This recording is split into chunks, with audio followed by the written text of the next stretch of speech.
Donc, 10h05, rebonjour à tout le monde. J'espère que tout le monde m'entend bien. Voilà, moi je me présente, je suis Aminatou Abdraman Maïga. Je suis la présentatrice sur ce webinaire. Donc, notre webinaire de ce matin a pour thème « Comment protéger votre entreprise d'une cyberattaque ?» J'espère que c'est un sujet qui va intéresser beaucoup de monde et tout ça. Donc, aujourd'hui, je serai avec Monsieur Bissidi, qui est responsable du développement commercial à 1simple1. Et aussi, on aura nos deux spécialistes, Chemoro Sidibé, le président, directeur général et le fondateur de 1simple1. Il est détenteur d'un MBA certifié en CISA, CCSK, ISO IEC 27001, en ISO 27001 LALI, en CDPSE et en ITIL 4 un peu, etc. Vous avez aussi Monsieur Hassan Touré, qui est notre architecte de sécurité et d'affaires. Il est certifié en Ethical Hacker. Matin, le programme va se présenter comme suite. En premier lieu, nous aurons une brève description de l'entreprise 1simple1. En second lieu, nous allons donner la parole à nos deux spécialistes, expliquer un peu c'est quoi une cyberattaque, nous donner aussi quelques exemples de ces cyberattaques et aussi les mesures de protection contre ces cyberattaques.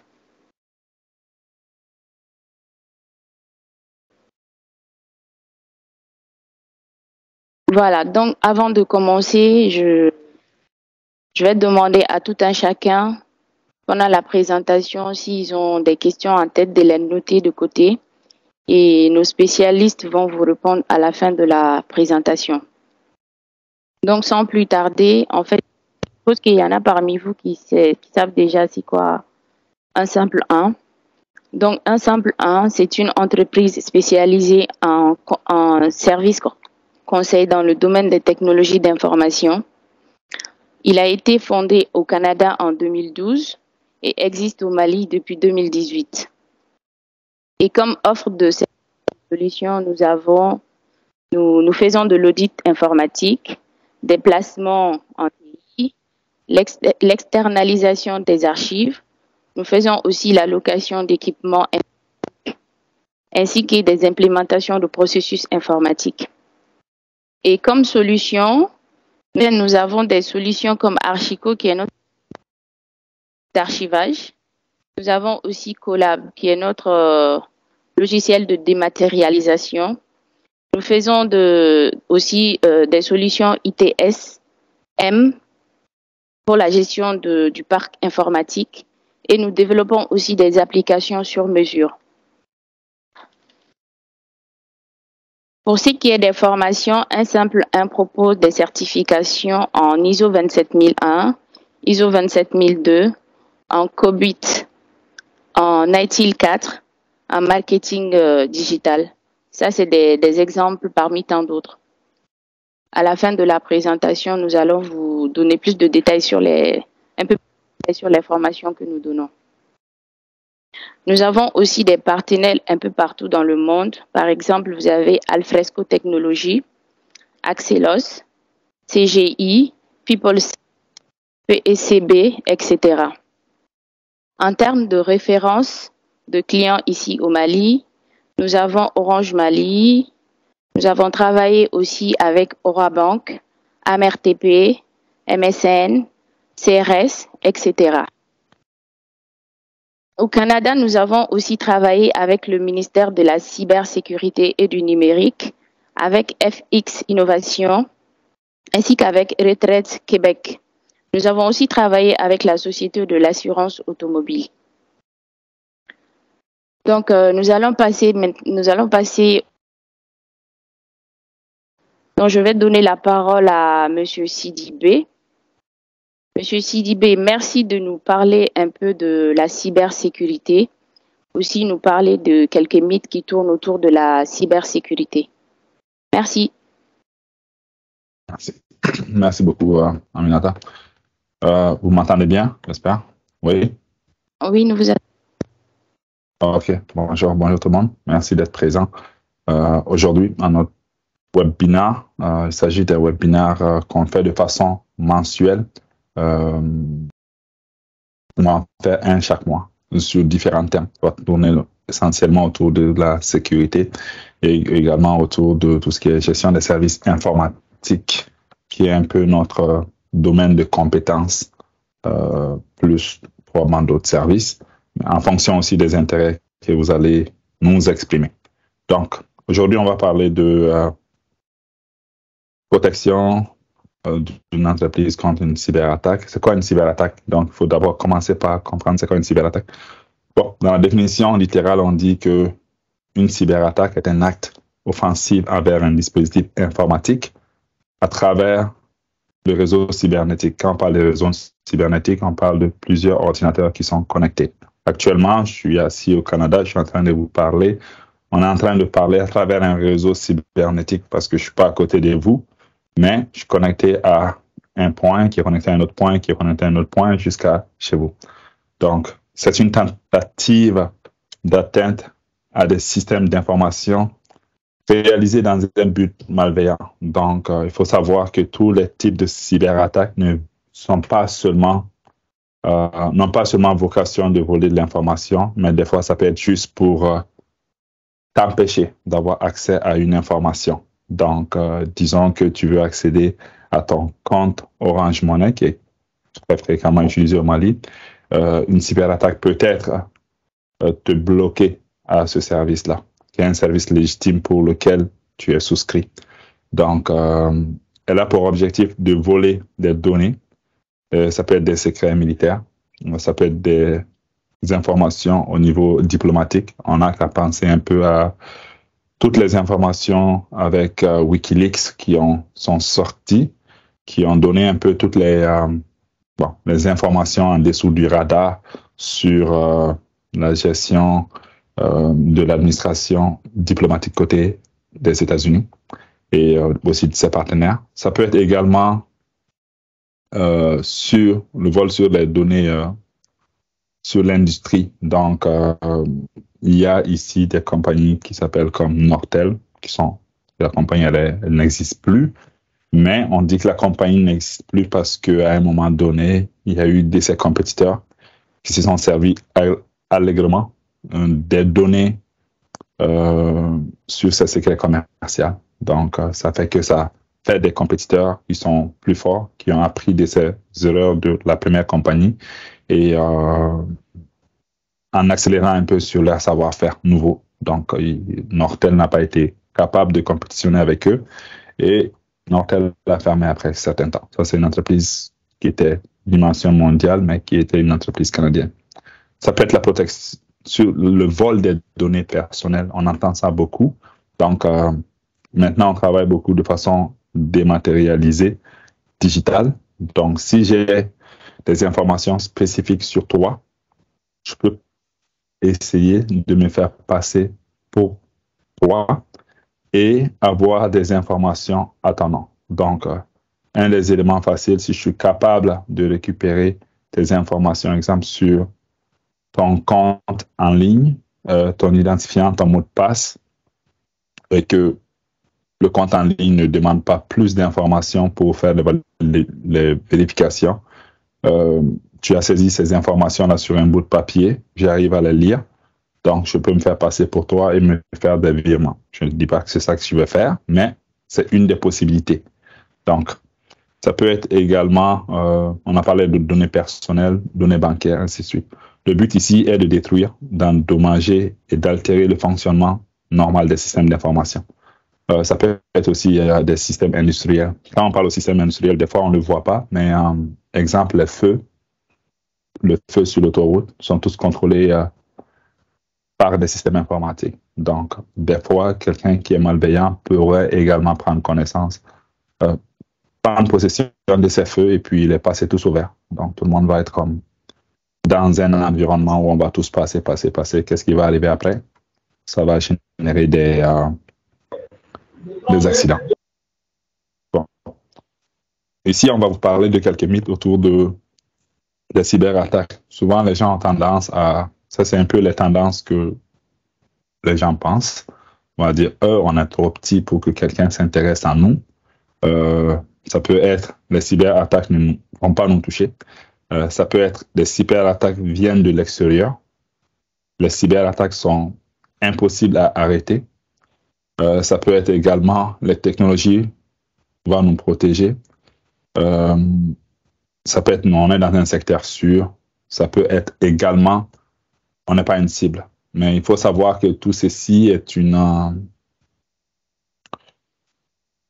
croyance. Mais la réalité, c'est que la cyberattaque peut toucher un peu tout le monde. La cyberattaque ne vient pas forcément de l'extérieur. Ça peut être de l'intérieur. Ça peut être quelqu'un dans l'intérieur qui peut essayer de vous faire un sabotage parce qu'il n'est pas content. Ça peut être seulement la personne elle partage des idées divergentes avec vous. Donc, elle décide de faire un comportement que vous n'avez pas planifié. Si vous gérez des informations qui ont une certaine valeur, ça peut vous toucher. Exemple, si je prends les banques, c'est évident, ils gèrent de l'argent. Ça peut être, je prends un exemple, une microfinance. Microfinance, là-dessus, on a des informations sur le compte des épargnants, combien ils ont épargné, tout ceci. Tout ceci peuvent être des informations qui peuvent intéresser quelqu'un. Je sais que chez nous, en Afrique, on est encore à l'ère où bon, on s'approprie facilement de ces concepts-là, mais ce n'est qu'une question de temps. Plus il va y avoir la digitalisation, plus il va y avoir des attaques qui vont arriver. Voilà. Oui, oui, merci beaucoup, Monsieur Tchemogo. Merci pour ces explications. Là, la présentation va continuer avec Monsieur Hassan qui va nous expliquer quelques statistiques de la cyberattaque et aussi les types de cyberattaques que nous pourrons rencontrer dans nos entreprises ou partout. Monsieur Hassan. Bonjour, merci à Minatou. Merci à tous les participants. Bonjour. Comme Aminatou l'a si bien dit, je vais vous parler un peu de quelques statistiques autour des cyberattaques. J'aimerais pas être alarmiste, mais les statistiques, elles sont un peu, elles font peur. Elles font peur. Quand on regarde, 85% des violations sont causées par des erreurs humaines, selon Verizon. 94% des logiciels malveillants sont délivrés par email, un outil de travail que nous utilisons tous. Les attaques de ransomware se produisent toutes les 10 secondes à travers le monde. Ça veut dire qu'à chaque 10 secondes, quelqu'un ne parvient pas à accéder à ces ressources parce qu'elles sont cryptées. 71% de toutes les cyberattaques sont motivées par des raisons financières, comme M. Siribé l'a dit tout de suite avec les banques et autres, suivi des vols de propriété intellectuelle puis de l'espionnage, comme celui du cas de la firme canadienne que M. Siribé vient d'évoquer. Donc, le coût annuel mondial de la cybercriminalité est estimé à 10 milliards de dollars d'ici 2025. De quoi motiver les gens à aller vers ça, même si c'est illégal. Plus de 80% des événements de cybersécurité impliquent des attaques de phishing, des attaques d'hameçonnage. Et dans la même lancée, Google a découvert plus de 2 millions de sites de phishing en janvier 2021. Assez énorme et ça fait peur.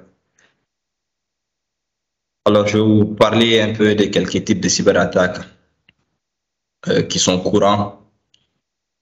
Le premier type, c'est l'installation de programmes espions et de programmes pirates. C'est quoi un programme pirate? Un programme pirate, c'est un logiciel malveillant, indésirable installé à votre insu. Ce programme malveillant peut avoir pour but de bloquer l'accès à vos données, d'installer d'autres logiciels nuisibles comme des adwares pour la publicité, de vous espionner pour requérir des informations confidentielles. Ça peut être les mots de passe, les coordonnées bancaires, ou de détruire tout simplement vos données ou vos machines. Le hameçonnage, j'en ai parlé tout de suite. On disait que Google avait découvert 2 millions de sites de phishing. Alors, c'est quoi le phishing? Appelé en français le hameçonnage, consiste à envoyer des mails qui semblent provenir de sources légitimes, dans le but soit de vous inciter à faire quelque chose, ou dans le but de vous inciter à donner vos coordonnées personnelles ou bancaires. Il y a plusieurs techniques de hameçonnage, d'où le harponnage, qui est le spear phishing, qui consiste à faire des campagnes de phishing vraiment ciblées.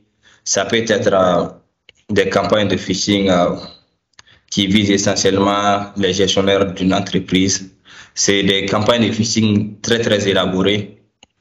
Souvent, on a des attaquants qui essayent de se faire passer pour des fournisseurs aux yeux de la direction, ou de se faire passer pour la direction aux yeux des fournisseurs. On en a vu quelques exemples, malheureusement.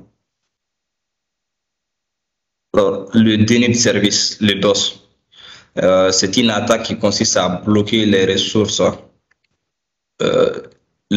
informatiques de façon à ce que les utilisateurs légitimes ne puissent accéder à ces ressources-là.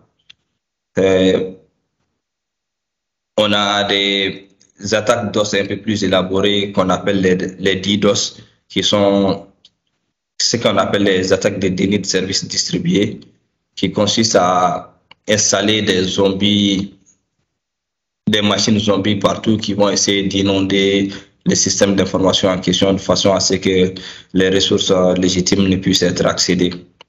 On a des attaques DOS comme le SyncFlood, les attaques TipperTop ou les attaques Ping of Death. Les attaques Man in the Middle, ce qu'on appelle les attaques hommes du milieu, sont des attaques qui consistent à intercepter le trafic entre un client et un serveur, ou entre deux infrastructures informatiques, entre deux entités informatiques, dans le but de voler des informations, ou même de modifier un peu l'information entre la source et la destination, de façon à ce que les utilisateurs ne s'en rendent compte. Les attaques de ransomware. Comme je le disais tout de suite dans les statistiques, on dit que toutes les 10 secondes, on a une victime de ransomware. Alors, c'est quoi les ransomware? Les ransomware, ce sont ces logiciels malveillants qui bloquent un peu la ressource, qui l'écryptent et ensuite demandent un rançon en échange de la clé de déchiffrement. De la clé de déchiffrement, en fait. Et ces attaques sont malheureusement très courantes. Avant, on pensait qu'on était un peu épargné ici en Afrique, mais depuis 2 ans, comme ça, on voit quelques utilisateurs ou quelques entreprises qui sont malheureusement la cible de ces attaques.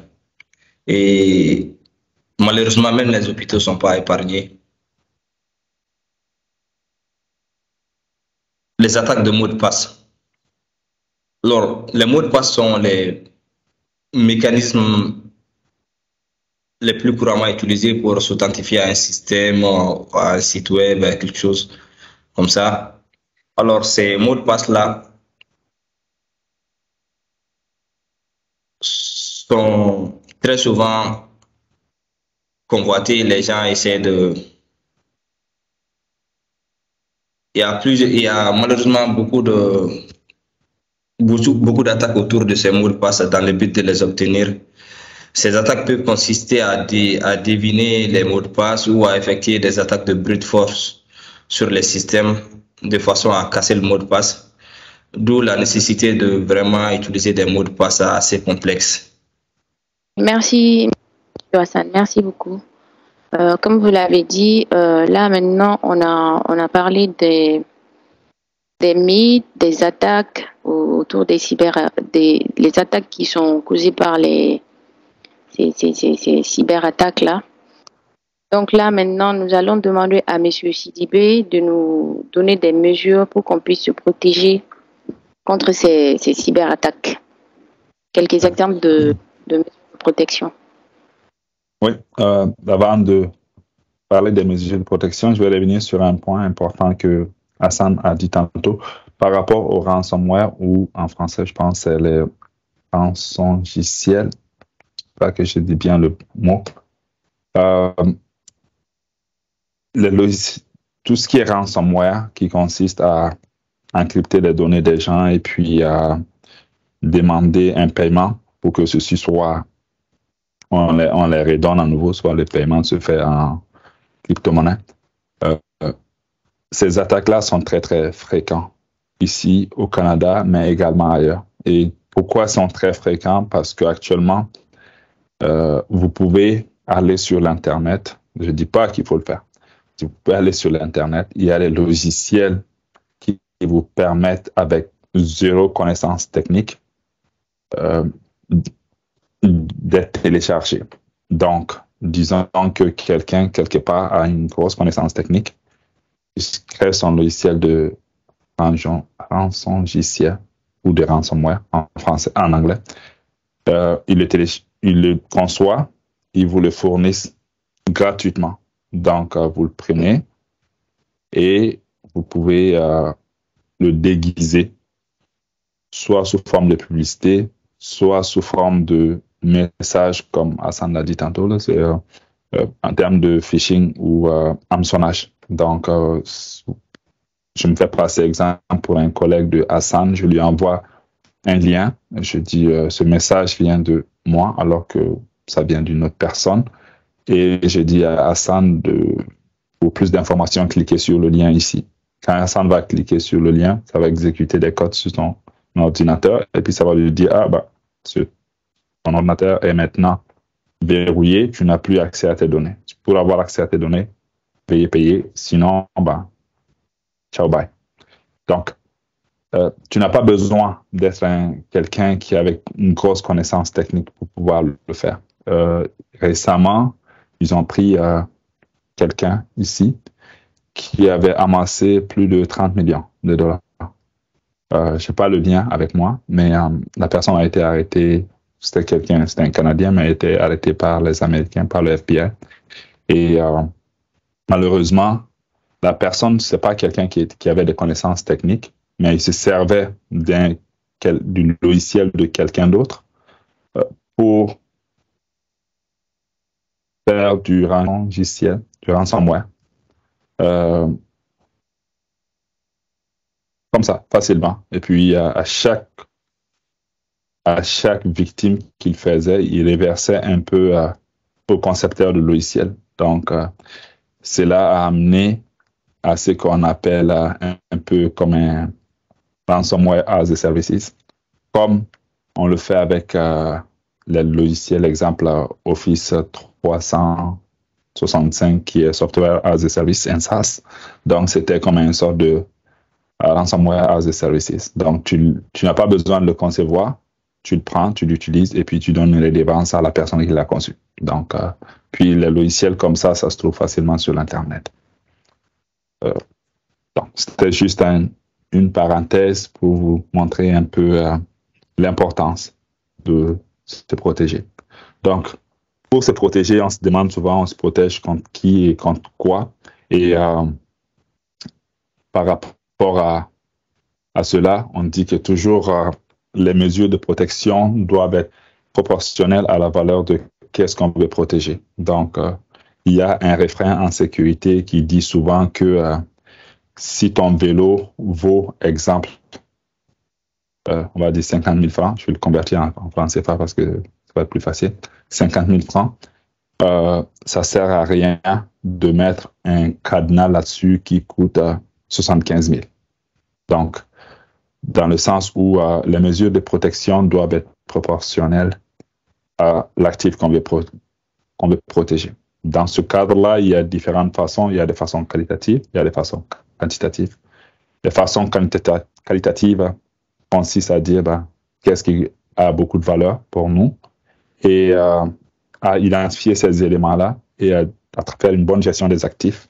D'abord, il faut savoir qu'est-ce que vous avez, à les classer par ordre de valeur et puis dire, bah, ceci a une grosse valeur pour nous, donc on va prendre des mesures de sécurité pour protéger cet actif-là, basé sur, on appelle souvent un code DIC, que vous allez beaucoup entendre parler en sécurité, ça s'appelle disponibilité, intégrité, confidentialité. Disponibilité, si le système n'est pas disponible, c'est quoi les impacts?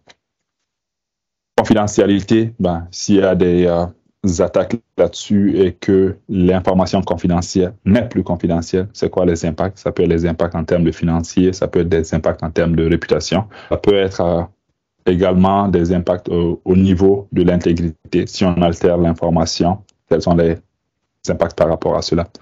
Encore côté, ça j'ai parlé du côté qualitatif, mais côté quantitatif, il y a également, vous allez beaucoup entendre parler des, en anglais, ils appellent ça Business Impact Analysis, le BIA, faire une analyse d'impact sur les actifs. Donc, ça aussi, c'est quelque chose qui est très, très important qu'on peut faire.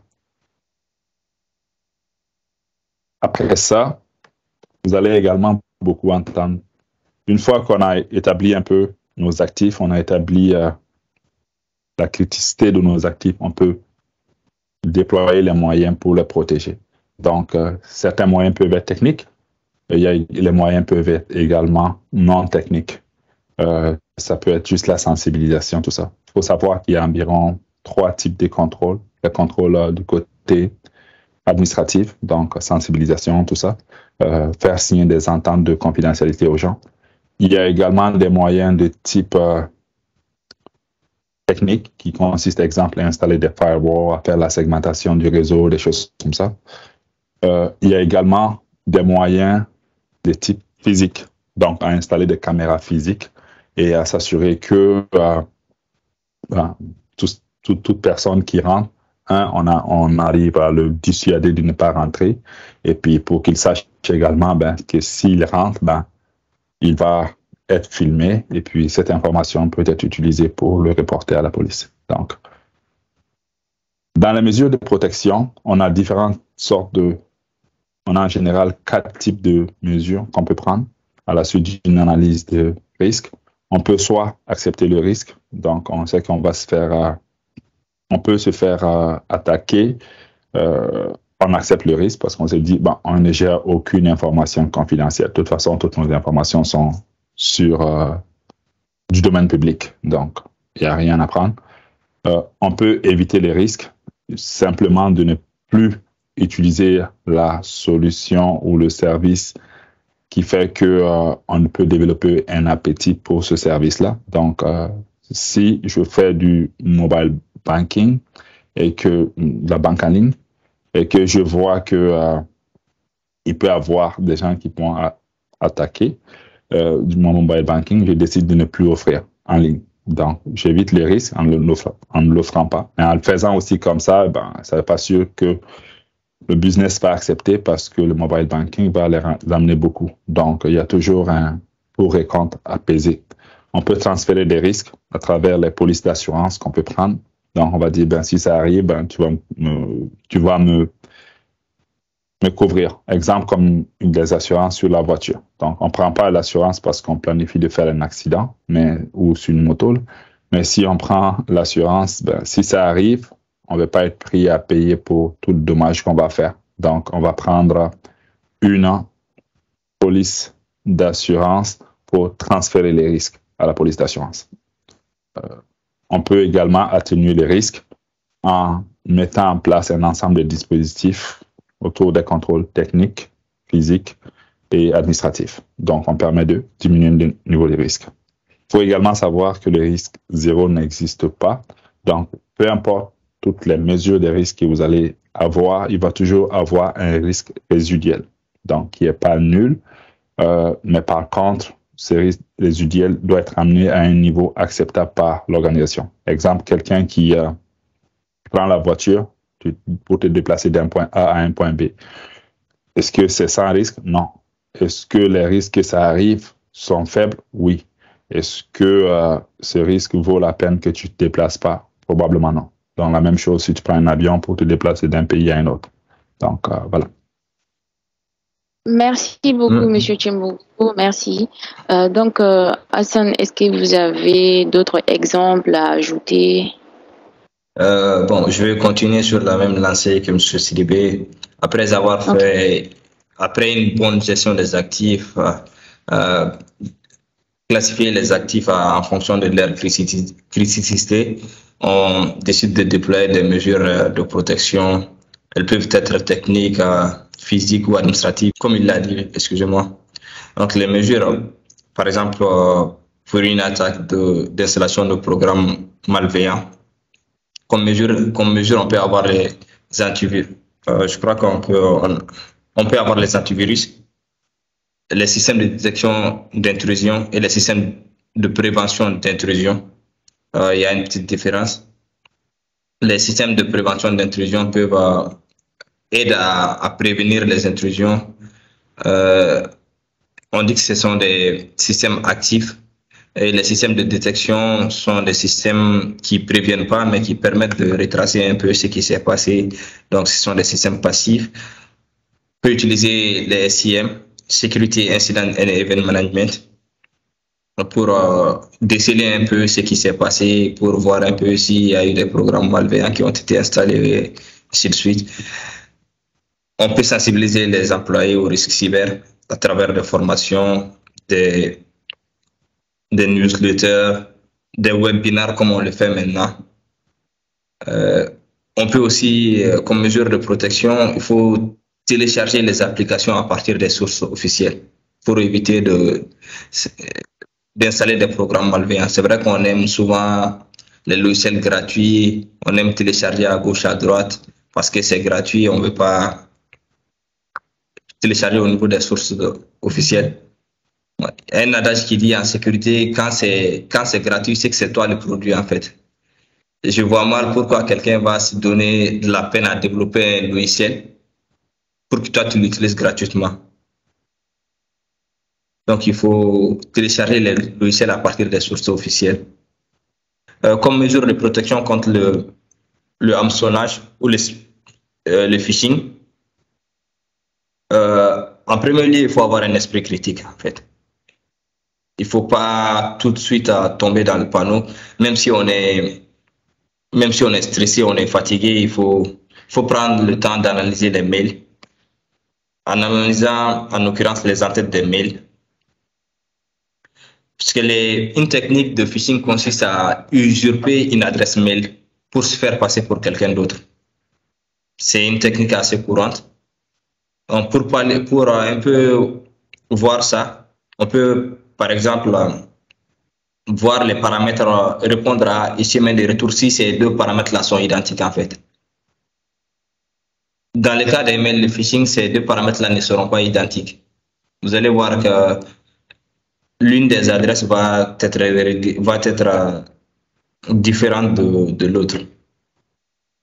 Vous pouvez essayer d'utiliser des sandbox aussi.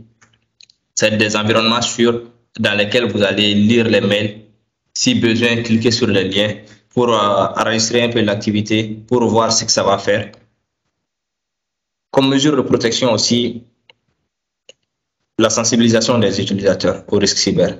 Former les gens. Comme on le dit, l'humain, c'est le maillon le plus important dans une chaîne de sécurisation cyber. Donc, sensibiliser les utilisateurs, c'est vraiment essentiel pour maintenir une infrastructure informatique sécurisée. Même les attaques sur les équipements, les attaques techniques, 90% de ces attaques se basent sur des erreurs humaines. Tu peux avoir une faille, une vulnérabilité sur ton Forti, et pour pouvoir profiter de la vulnérabilité, les attaquants vont s'appuyer sur quelqu'un en interne qui va peut-être cliquer sur un lien pour pouvoir attaquer l'infrastructure. Donc la sensibilisation des utilisateurs, c'est vraiment très très important dans la sécurisation d'une infrastructure informatique. Les attaques par déni de service. comme on l'a dit, c'est des attaques qui visent à vous empêcher d'utiliser les ressources légitimes que vous devez utiliser en temps normal. Donc, comme mesure de protection contre ces attaques, ça peut être le filtrage et l'analyse du trafic, la limitation des débits, dévier aussi ces attaques vers des honeypots, appelés des pots de miel, c'est-à-dire qui sont un peu des pots de miel, c'est-à-dire des infrastructures bis qui n'en sont pas une. Celles-ci vont aspirer les attaques et l'infrastructure normale pourra continuer à fonctionner normalement. Les load balancers. Oui. Au niveau des honeypots, ça sert, c'est comme un faux réseau qu'on va mettre en place ou quelque chose qui peut attirer. Bon, c'est pour ça qu'on dit que c'est comme du miel, mais en réalité, ça fait pas partie de l'infrastructure de l'organisation. L'objectif, c'est juste de distraire quelqu'un qui veut attaquer l'organisation et puis d'étudier son comportement. Une autre mesure, c'est l'utilisation des load balancers qui vont permettre de faire l'équilibrage de charge en fait. Quand une attaque DOS est lancée sur une infrastructure et que celle-ci ne parvient pas à absorber l'attaque, alors les requêtes légitimes peuvent être redirigées vers une autre, par le load balancer sur d'autres serveurs qui vont traiter la requête de façon convenable. Une autre mesure, c'est l'utilisation des logiciels ou matériels de prévention contre DOS. Ces outils-là sont souvent incorporés dans certains antivirus, dans certains IDS ou UPS. Ça peut être aussi des matériels physiques de prévention en DOS. Les attaques man in the middle. Je l'ai dit, les attaques man in the middle consistent à intercepter le trafic dans le but d'avoir des informations ou de modifier le trafic. Donc, une mesure de protection contre ces attaques peut être le chiffrement des données, le chiffrement de la communication à travers des protocoles de chiffrement comme le TLS, les SSH, d'autres protocoles. L'authentification multifacteur aussi est une mesure de protection. La sensibilisation des utilisateurs contre les dangers du phishing, l'utilisation des réseaux publics comme les réseaux des aéroports est aussi une mesure de protection. L'utilisation des certificats sur les applications. Les ransomware. Une des mesures de protection contre les ransomware, c'est l'utilisation des antivirus. La plupart des antivirus maintenant proposent des outils anti-ransomware, ont des modules anti-ransomware incorporés. Une autre mesure technique est la mise à jour des systèmes et des logiciels. Très fréquemment, le ransomware, dans sa première apparition, a essentiellement visé des vulnérabilités système avec le Windows 7. Donc, une des mesures de protection, je me rappelle à l'époque, les jours qui ont suivi, Microsoft avait mis à disposition des patchs pour le Windows 7 pour pallier à cette vulnérabilité. Donc, une des mesures de protection, c'est vraiment la mise à jour des systèmes et des logiciels. La sauvegarde des fichiers. Alors là, c'est la mesure la plus efficace contre les ransomware. C'est une mesure compensative, mais c'est la mesure la plus efficace. La sauvegarde des fichiers, surtout la sauvegarde hors ligne. Parce que la sauvegarde en ligne peut être problématique dans la mesure où il y a une synchronisation entre les données. On peut être amené à synchroniser les données chiffrées au niveau de la sauvegarde. Et là, dans ce cas, on va se retrouver avec deux données qu'on ne pourra pas utiliser. Donc, une des mesures contre les ransomware, c'est vraiment la sauvegarde offline. Faire des sauvegardes offline. L'utilisation des SIM aussi permet un peu de retrouver les traces des attaques de ransomware. La formation et la sensibilisation des utilisateurs. Et aussi le chiffrement aussi. Le chiffrement des données. Les attaques par mot de passe. Les mesures de protection contre les attaques de mot de passe, comme je l'ai dit dans ma première intervention, l'une des mesures fortes, c'est l'utilisation des mots de passe forts. Les mots de passe qui ne peuvent pas être devinés. Parce que les attaquants, qu'est-ce qu'ils font? Ils utilisent des dictionnaires de mots de passe qui contiennent des millions de mots de passe. Et ils vont lancer des attaques de brute force. Dans ces attaques-là, les combinaisons de mots de passe vont être... le système, automatiquement, va essayer chacun de ces mots de passe-là. Quand on a une machine puissante, un processeur puissant, ça peut aller très très vite. Souvent, il y a des trucs qui peuvent aller à 20, 30, et c'est toutes les 5 secondes. Et c'est vraiment rapide en fait. Donc l'utilisation des mots de passe forts qui n'existent dans aucun dictionnaire est une mesure efficace contre les attaques par mot de passe. L'authentification multifacteur est aussi une mesure efficace dans la mesure où le mot de passe seul ne suffit pas. Quand on se connecte sur un système où il y a l'authentification multifacteur, on met le mot de passe, ensuite on a un token qui est envoyé soit par SMS, soit par autre chose, qui permet de confirmer l'authentification. L'utilisation des protocoles chiffrés pour éviter le fait que les mots de passe ne soient pas interceptés. Les protocoles comme HTTP, où le trafic n'est pas chiffré, les attaquants peuvent sur les réseaux écouter le trafic et puis voir les mots de passe. Donc l'utilisation des protocoles chiffrés est aussi une mesure efficace.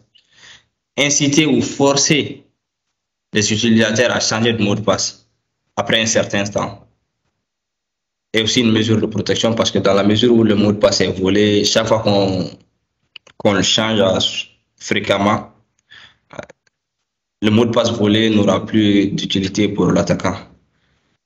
De sécuriser le stockage des mots de passe.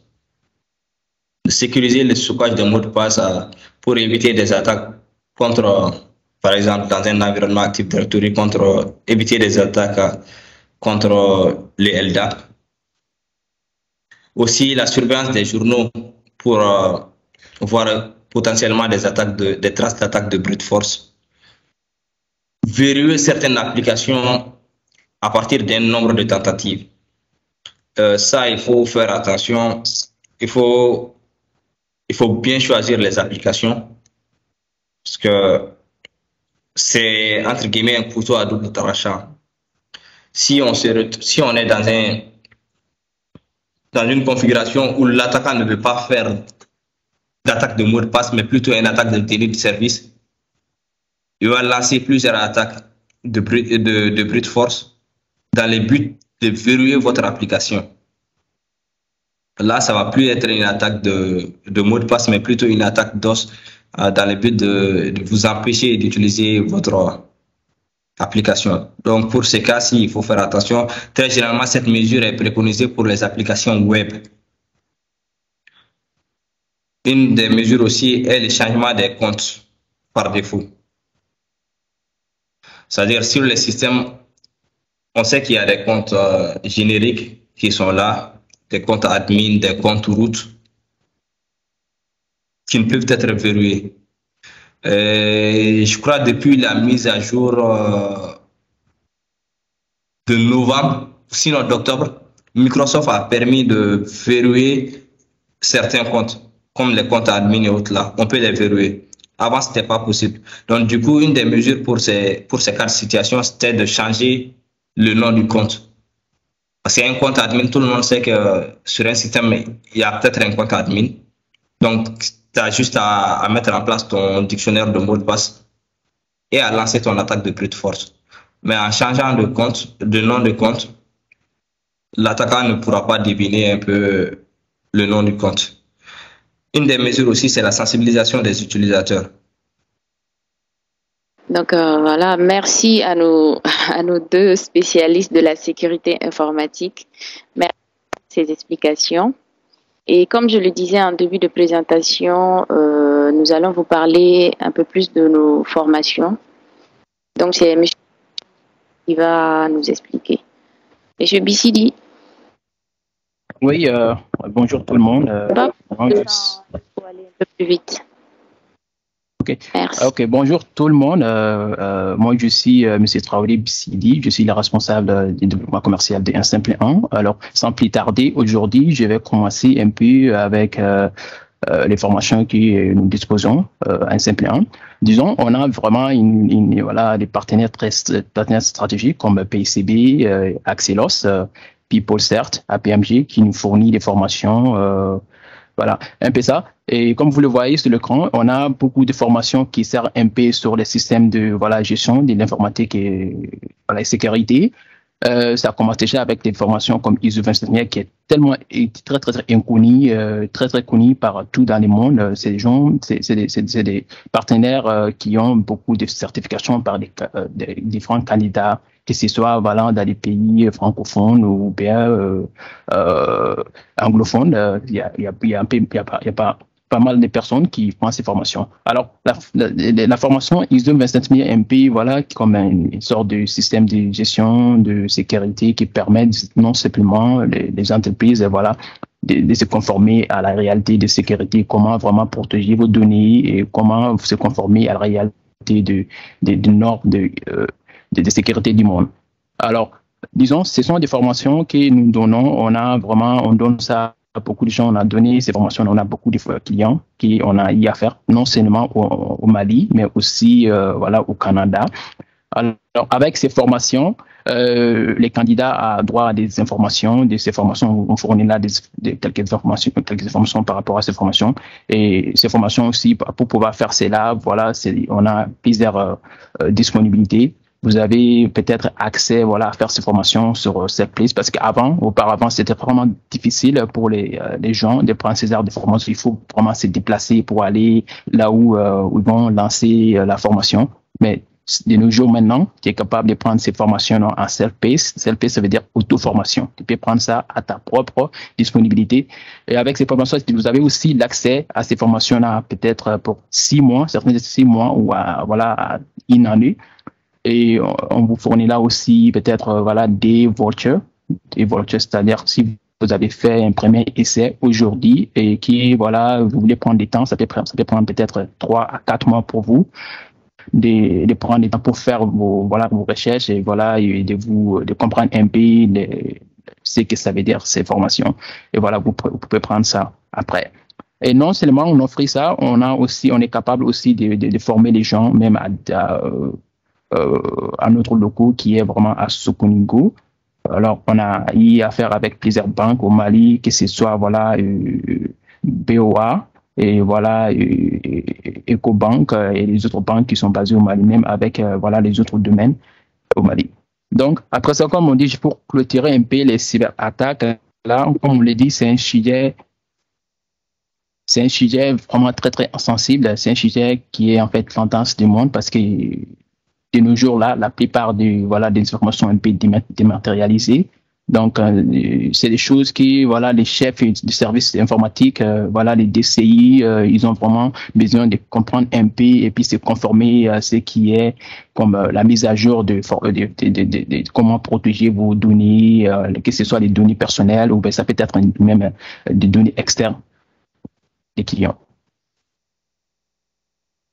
Donc, pour continuer, nous, à 1 Simple 1 ici, on a plusieurs solutions et aussi services. Ça commence déjà avec notre solution qui a été développée avec notre partenaire stratégique qui est Alfesco, Archico. C'est en fait une solution de dématérialisation. On est capable vraiment de mettre vos données d'archives, documents et tout. Et pour Collab, c'est aussi une solution parallèle de Archico, mais qui permet non simplement de gérer vos données, mais aussi de pouvoir parler avec vos équipes peut-être il y a des entreprises qui ont des ressources un peu partout dans le monde. Ils ont besoin vraiment d'une solution comme ça où toutes les équipes peuvent vraiment être dans les mêmes lieux, même s'ils ne sont pas dans les mêmes pays.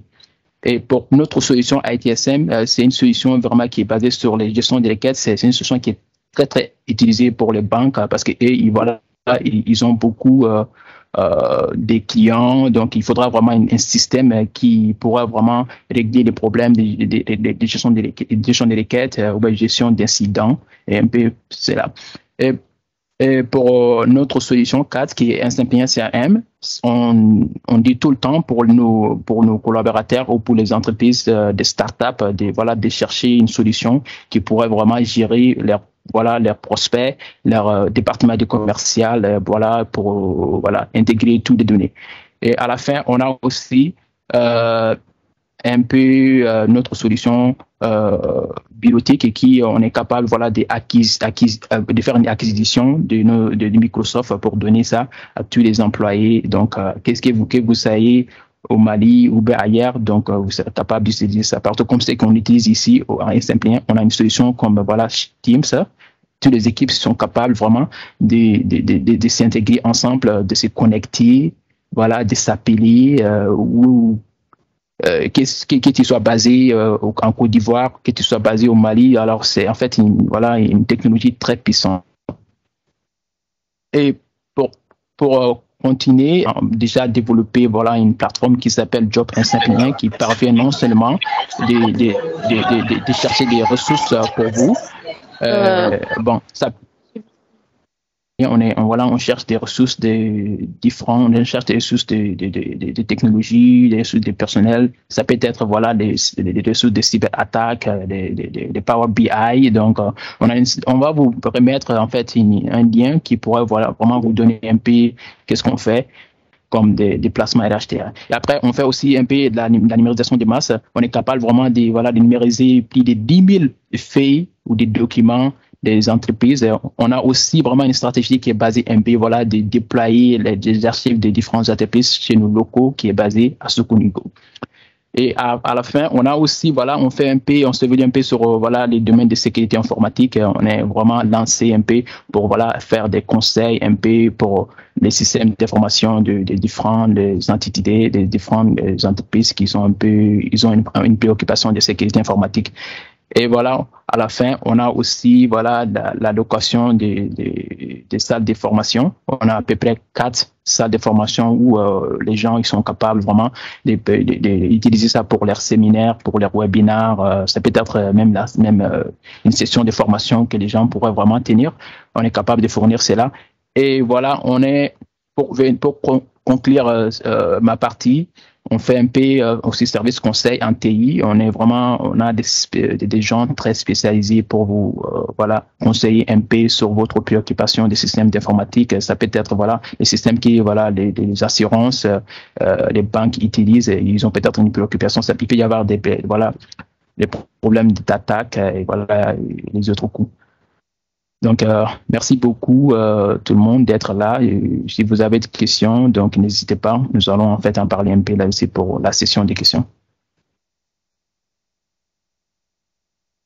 Merci beaucoup, Monsieur Bissidi. Merci.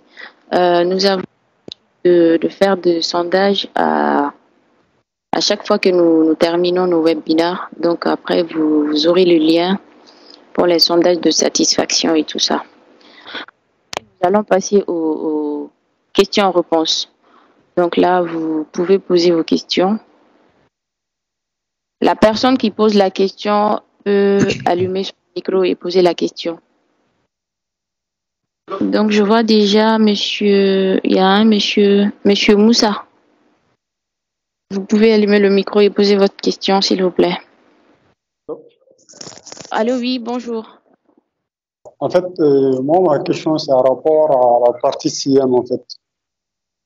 D'accord. Lors de la première présentation, vous avez parlé de ça. Je voulais avoir plus de détails, en fait, par rapport à ça. Et également, connaître si possible la différence entre un CIEM et puis un IPS et puis les IDS, en fait, c'est possible. D'accord, merci bien. Donc, monsieur Chimogo et monsieur Hassan, vous avez la parole. Au fur et à mesure, on répond au fur et à mesure. OK. Alors, qu'est-ce qu'un SIEM? Un SIEM pour Security Incident Event Management. C'est un système de gestion des événements et des informations de sécurité. Ça permet de centraliser toutes les informations relatives à la sécurité. En l'occurrence, les logs des systèmes. Ça peut être les logs des antivirus, des IPS, des IDS.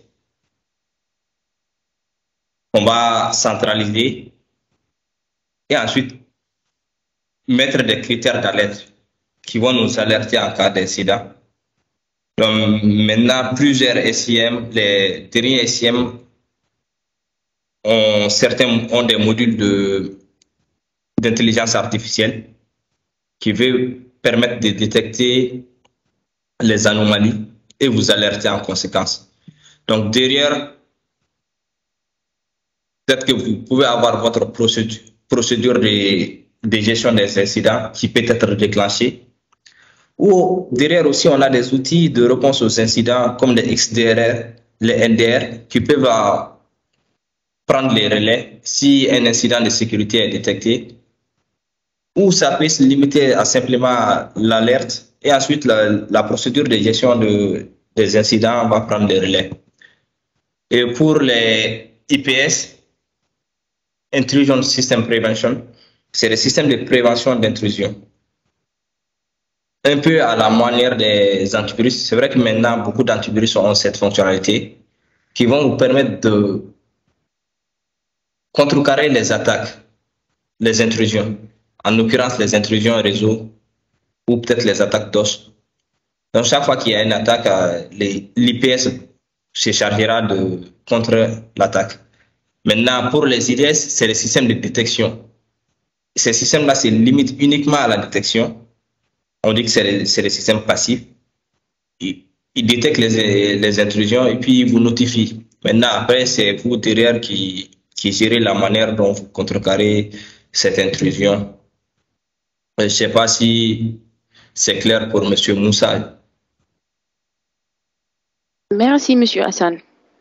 Donc, en passant, j'ai ajouté dans le fil des conversations, j'ai ajouté un lien d'un exemple de SIEM qui est celui de Microsoft, Sentinel. J'ai également mis les recherches de Gartner sur les meilleurs produits en termes de SIEM, que j'ai mis également le lien dans le chat, donc vous pouvez le voir. Donc, juste une dernière précision, Moussa.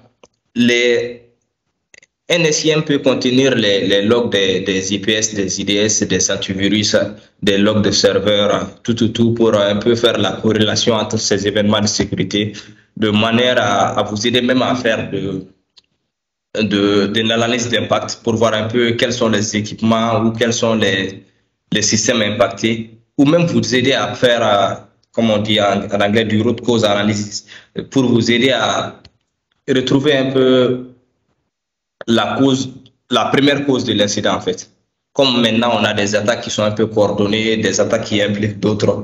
Donc ces outils-là vraiment peuvent vous aider à déterminer la première attaque. Ok, merci Monsieur Hassan.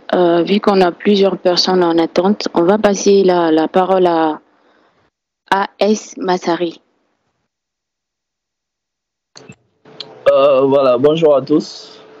Moi, Oui, bonjour. Je tiens à féliciter votre équipe parce que, bon, personnellement, c'est la première fois, mais sincèrement, je vois qu'il y avait beaucoup de choses à apprendre et merci pour ça.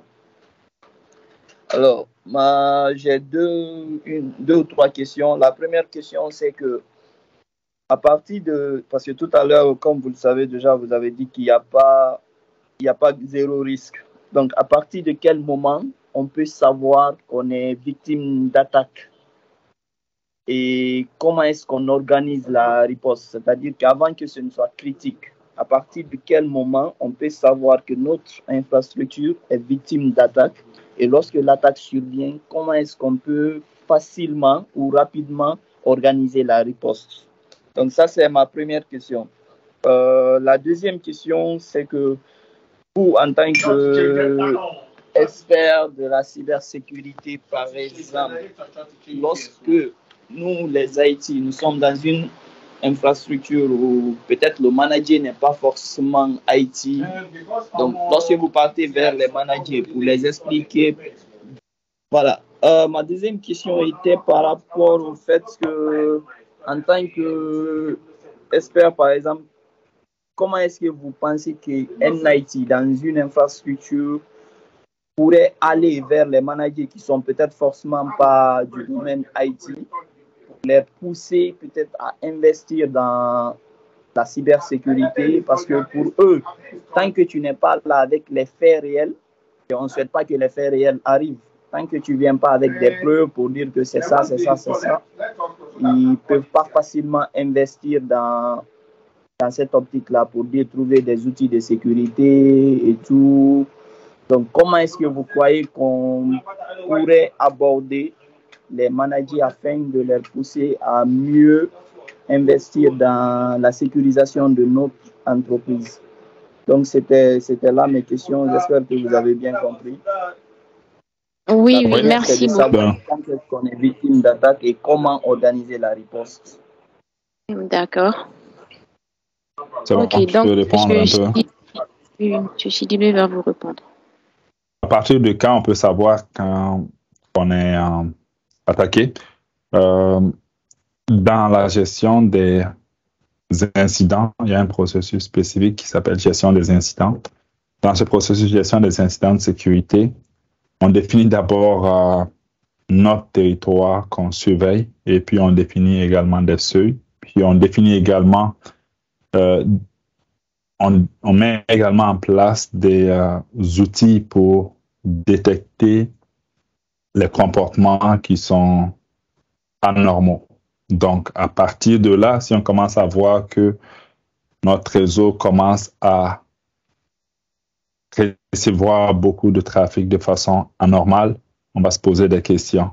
Donc, on va faire les analyses et après ça, lorsqu'on détecte qu'il y a, exemple, un déni de service qui est en cours, que ce soit des attaques à TCP, SYNCFLOD, on peut commencer à prendre des mesures. Donc, à partir de là, comment s'organise la riposte? Un, ça peut être de bloquer l'intrant qui vient vers nous. C'est quelque chose qui n'est pas légitime.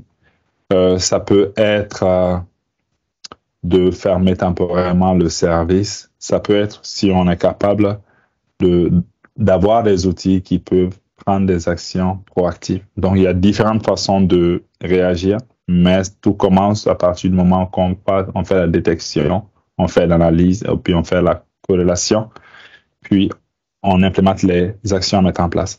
Tantôt, mon collègue a parlé de l'outil SIEM. SIEM permet un peu cela. SIEM permet de faire la corrélation et puis de dire, là, regardez ici, ça c'est une tentative de brute force de attaque brute où quelqu'un essaie de se loguer plusieurs fois sur un compte administrateur alors que cette personne, exemple, se logue à partir du Mali, mais on voit qu'il essaie de se loguer à partir d'un autre pays qui est très très loin du Mali à des heures qui sont pas les heures habituelles de connexion.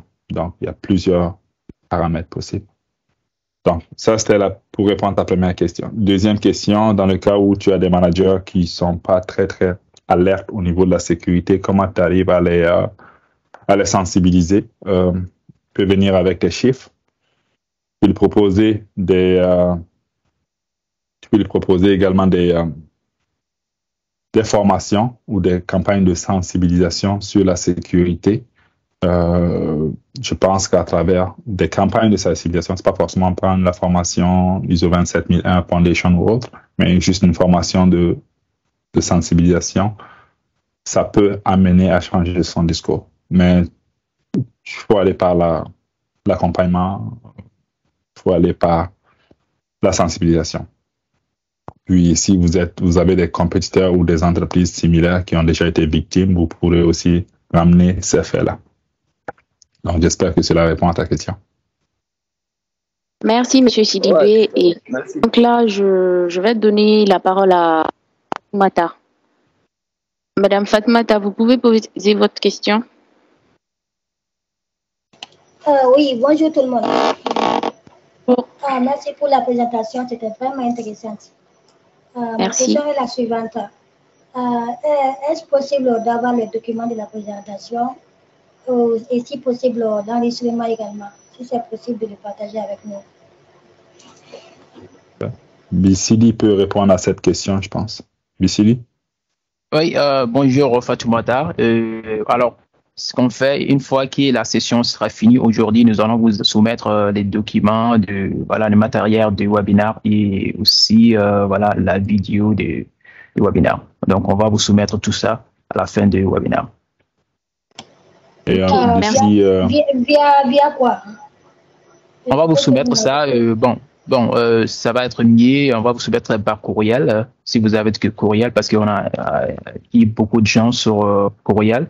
Alors, si on n'a pas votre courriel, on va essayer de vous envoyer des liens par votre page LinkedIn.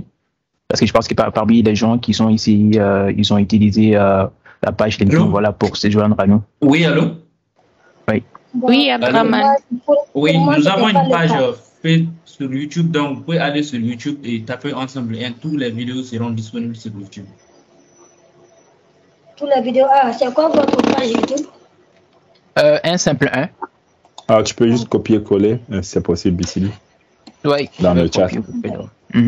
OK. Mais ça va être également dans l'invitation, dans l'information qui va être envoyée. Ok, mais moi, je ne me souviens pas de vous avoir donné mon email, en fait. J'ai eu l'information de bouche à bouche, donc je me suis connecté vu que la présentation est intéressante. Ok, d'accord. Vous êtes capable de mettre votre courriel dans le message? Oui, dans le message, si c'est possible. D'accord, ok. Sinon, de la personne qui a organisé la formation, vous pouvez l'écrire directement dans le team. D'accord, je le mets dans les commentaires. C'est bon. Ok. Merci beaucoup, Fatoumata. Donc, on va continuer. Monsieur Mamadou Saliou. Vous pouvez désactiver. Bonjour. Oui, bonjour. Comment allez-vous? Je vous remercie pour le webinaire et je remercie les présentateurs et puis les participants. Bon, en fait, moi, je voulais savoir si, quand on est victime de l'attaque de cybercriminels, comment est-ce qu'il faut connaître, surtout si on est attaqué directement dans nos boîtes mail et c'est pas une infrastructure, parce que des fois, on reçoit des liens, parce que, bon, des fois, on est notre compte Gmail est relié directement avec nos comptes LinkedIn, nos comptes Facebook et d'autres comptes sur les réseaux sociaux. Comment est-ce qu'on peut savoir qu'on est attaqué, en fait? Parce que des fois aussi, on peut nous envoyer des liens. Quels sont les conseils que vous pouvez nous donner surtout sur les liens qu'on nous envoie des fois, soi-disant qu'on est en fait invité à des forums, des formations, puis à travers les réseaux sociaux. Et voilà, c'était ma question. Ok, merci Monsieur Mamadou. Donc, Monsieur Hassan, vous pouvez répondre ou Monsieur Chimogo à la question. Je pense que Hassan peut répondre. Ok, bonjour Monsieur. Non, je peux ajouter. Comme je l'ai dit, dans les mesures de protection, il y a vraiment la vigilance en fait. Il faut être vigilant. Comme vous l'avez dit, on reçoit souvent des courriers, des mails qui nous indiquent qu'on a même gagné au loto. Et je vois mal comment est-ce que sans avoir joué au loto, on peut gagner au loto. Il y a des mails aussi qui nous envoient, qui nous disent qu'il y a des sessions de formation. Il faut vraiment être vigilant. Regarder un peu les liens sur lesquels on clique et puis faire passer le curseur sur les liens pour voir un peu les sites qui se cachent derrière. Il y a cela. Maintenant, pour les comptes, il faut, par exemple, activer l'authentification double facteur, par exemple, pour nos comptes Gmail. Une fois qu'on se log sur le compte, qui est un token qui nous soit envoyé sur notre téléphone, qui nous indique que, voilà, on veut se connecter, de prendre le token et puis de l'insérer. Comme ça, cela évite des attaques sur les comptes parce que si un attaquant essaie de se connecter à votre compte Gmail alors qu'il y a l'authentification double facteur activée, vous recevrez tout de suite une notification sur votre téléphone vous indiquant que vous souhaitez vous connecter et puis le token vous sera envoyé. Si ce n'est pas vous, vous saurez tout de suite que quelqu'un a essayé de se connecter sur votre compte. Et la première chose à faire, c'est de modifier le mot de passe. Et tout de suite, je vais peut-être aussi envoyer un lien qui est vraiment utile, qui va vous permettre de savoir si votre email fait partie des emails qui ont potentiellement été attaqués. J'espère que ça répond un peu à votre question. Je ne sais pas si M. Sidibé a quelque chose à ajouter. Monsieur Sidibé, vous avez quelque chose à ajouter? Je dirais un peu, si c'est trop beau pour être vrai, méfiez-vous. Tantôt, Hassan disait, vous n'avez pas joué à la loto, comment vous pouvez gagner? Ça, c'est un cas concret. Donc, si c'est trop beau pour être vrai, méfiez-vous. Et puis également, si vous n'avez pas sollicité quelque chose et que vous recevez des demandes de fournir vos informations, méfiez-vous également. Donc, la stratégie, c'est se méfier par défaut. Donc, voilà. Ok, merci. Nous allons passer à M. Yameogo. M. Yameogo. Ok, merci beaucoup pour la parole. Et bon, ma question revenait, et c'était, comment on appelle là, c'était la même question pour M. Saliou Mamadou, et concernant les mails. Au niveau du diapo 17, et il y a M. Hassan qui a eu à parler et des mails qu'on aime recevoir, et aussi il a expliqué quelques détails sur les réponses, voilà, du diapo 17. Oui, c'est bien ça. Et c'est écrit les paramètres répondre à et chemin de retour. Bon, j'ai pas vraiment compris ce niveau-là. En fait, sur les clients de messagerie, que ce soit les clients web de Gmail ou d'Outlook, souvent on a ces paramètres-là. Quand on veut répondre à quelqu'un. Oui.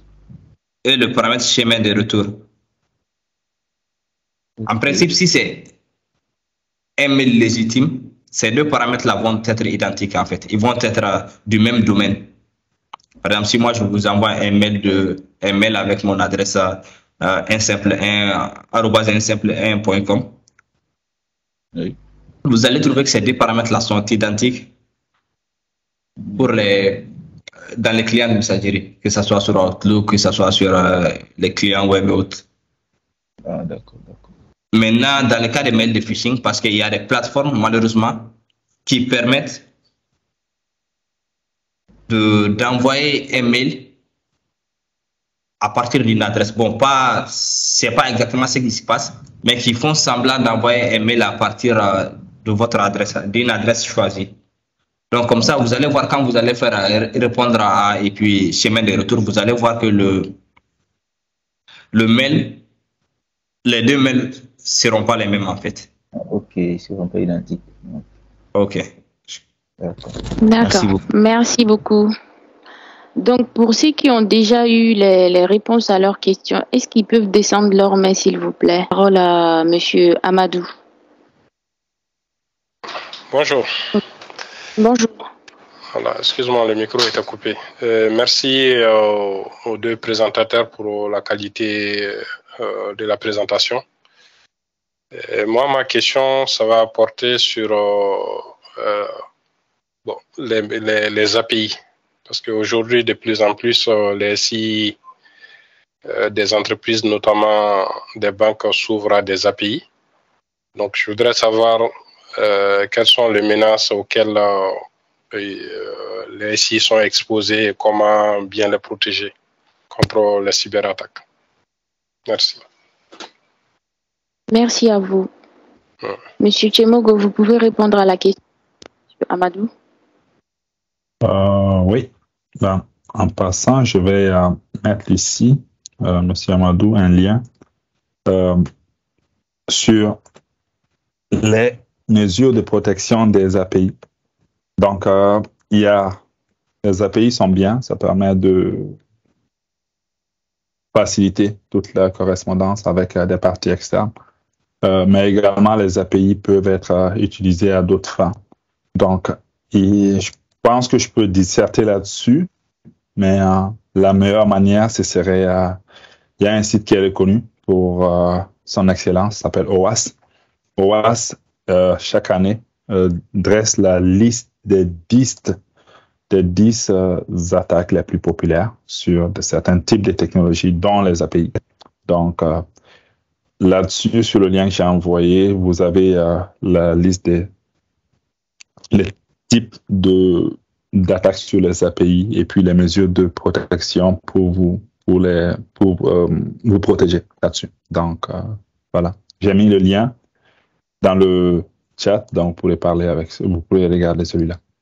Il y a également, je pense, au niveau. Oui, allez-y, Hassan. Ok, je vais aussi un peu ajouter quelque chose.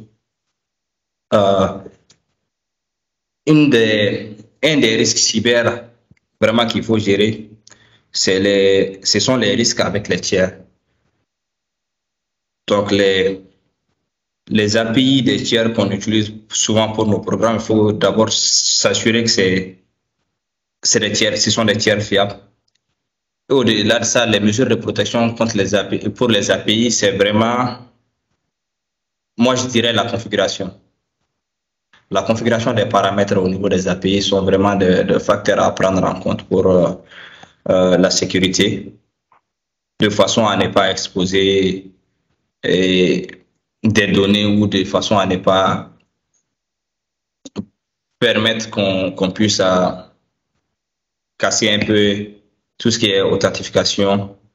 C'est vraiment la configuration, moi je dirais à mon niveau, c'est vraiment de faire une très bonne configuration des paramètres API.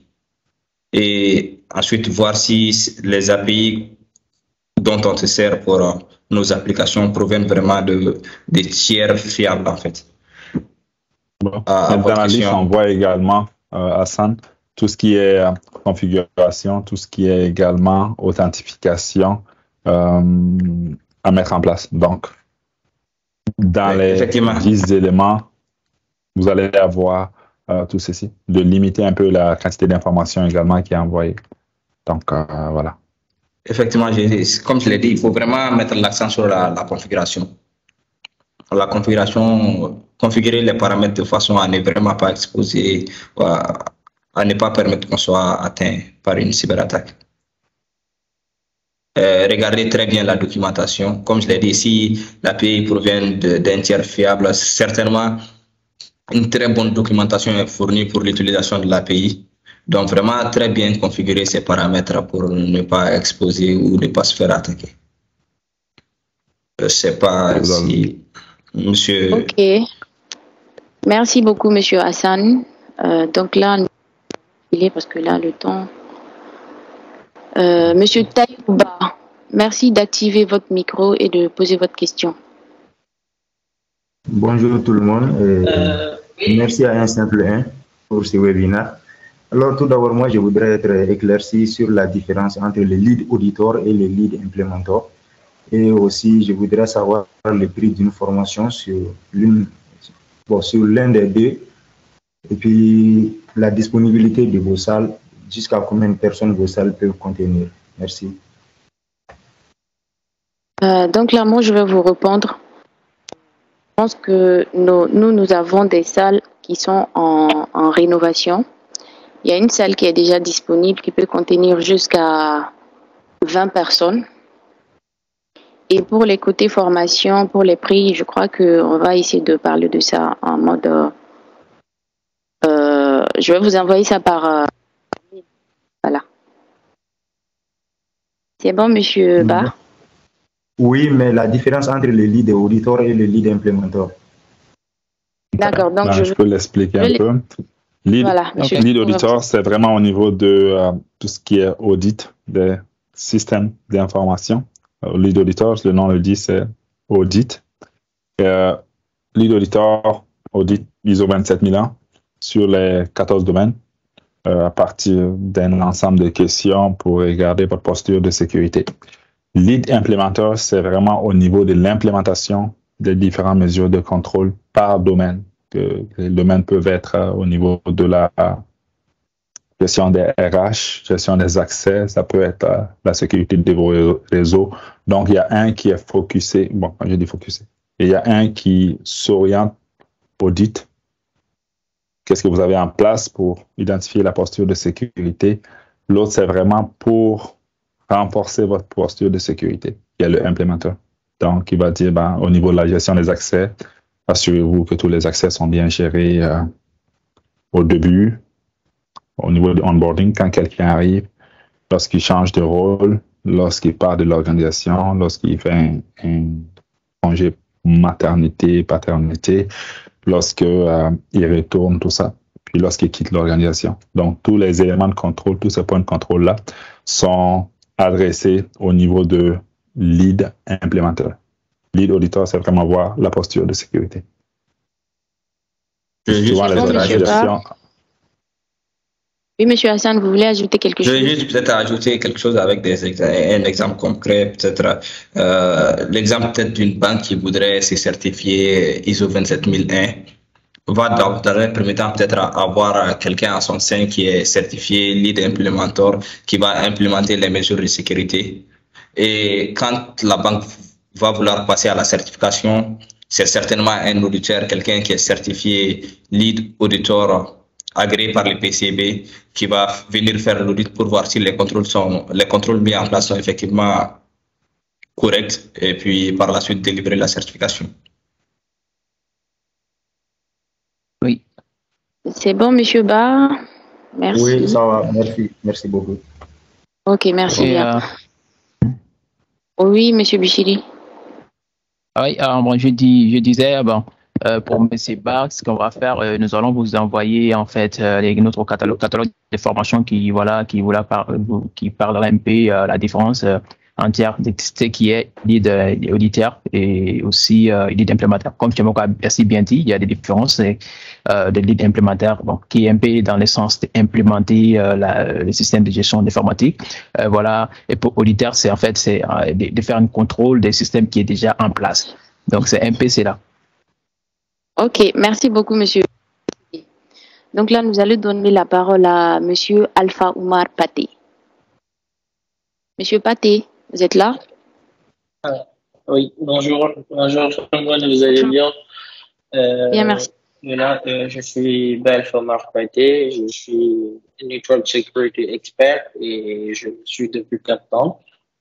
Et là, ce que je voudrais en fait savoir un petit peu, est-ce que je voudrais encore plus que vous nous approfondissiez un petit peu, étant des experts qui sont basés au Canada, est-ce que nous voudrons savoir quel est l'inconvénient de mettre des applications en permise et l'inconvénient d'utiliser le SaaS? Ça serait ma première question.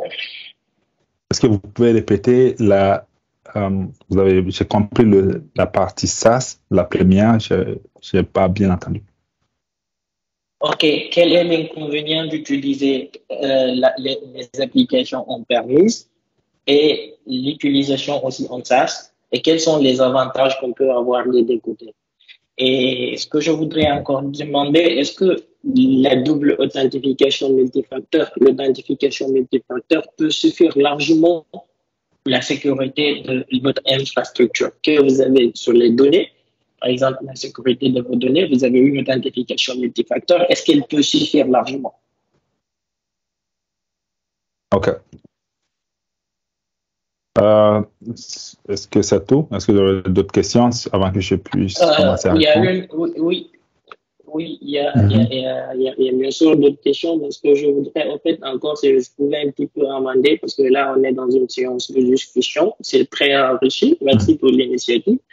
Ce que je pourrais encore amender un petit peu par rapport aux participants, ce que c'est de leur dire aujourd'hui, les moyens les plus utilisés, ce sont les phishing, comme vous avez dit. Et les phishing, c'est quand une personne se passe comme une personne légitime étant non légitime. Donc, si vous voyez dans vos mails, c'est une recommandation, si vous voyez dans vos mails quelque chose qui vous demande de fournir qui ne vous répond pas, qui ne vous correspond pas, c'est que c'est de ne pas s'en occuper, c'est de lui dire clairement, ça c'est le 1. Et deuxièmement, c'est d'être beaucoup plus prudent, soyez vigilant, parce que le plus souvent, les liens que les autres personnes externes utilisent, c'est que ce sont des liens qui ne sont pas sécurisés. Donc, le plus souvent, le HTTPS n'est pas dessus. Si vous évoluez dans une entreprise, le système intégrateur doit pouvoir être en mesure de bloquer toutes vos visites ou de lutter contre vos spams sur le firewall. Donc, si vous êtes personnel non connecté à une entreprise professionnelle, ce que vous devez éviter, c'est de cliquer sur des liens comme M. Lucidi ou M. Chemoko l'a dit. Donc, du coup, c'est d'éviter de cliquer sur les liens, bien sûr. Mais aussi, c'est de voir, parce que le plus souvent, ce qu'on vous envoie, si c'est pas légitime, il y a des fautes d'orthographe, vous devez être aussi à mesure de le voir, et que où les personnes utilisent des mots non appropriés, par exemple, dire cher client, si ce n'est pas des entités légitimes, ça ne correspond pas à vous, parce que vous êtes client, vous êtes enregistré, on doit être en mesure de connaître votre nom, parce que le truc, le message, il est approprié à vous. Donc, vous devez éviter tout ça. Donc, ça, ce sont les amendements que j'ai un petit peu à donner par rapport au phishing. Maintenant, ce que je voudrais, c'est est-ce que vous nous expliquez quels sont les avantages d'avoir des applications on-premise? Parce que j'ai vu des développeurs qui ont posé tas de questions. Donc, c'est d'avoir des applications on-premise et les utiliser en SaaS aussi. Parce que les APIs et les VPN, tout ça ont des inconvénients, bien sûr. Merci. OK. C'est bon, merci beaucoup. OK, merci, M. Ba. Merci, M. Ba. Je dirais un peu pour répondre à ta question, quels sont les avantages et inconvénients à utiliser des applications on-premise versus en mode SaaS? Il faut comprendre que en mode SaaS, c'est juste un mode de déploiement du cloud. Il y a le mode SaaS, il y a le mode PaaS, il y a le mode IaaS. PaaS, c'est le Platform as a Service et IaaS, c'est l'infrastructure as a Service. Le SaaS, c'est Software as a Service, c'est un peu les logiciels comme Gmail qu'on utilise, c'est comme Outlook, Office 365, tout ça. Donc, avantages et inconvénients, je pourrais en parler beaucoup, mais quand c'est on-premise, vous êtes responsable de protéger l'environnement, vous êtes responsable de faire évoluer, vous êtes responsable de protéger les données. Il y a beaucoup plus de responsabilités. Donc, vous êtes aussi dépendant de vos développeurs à l'interne, tout ça.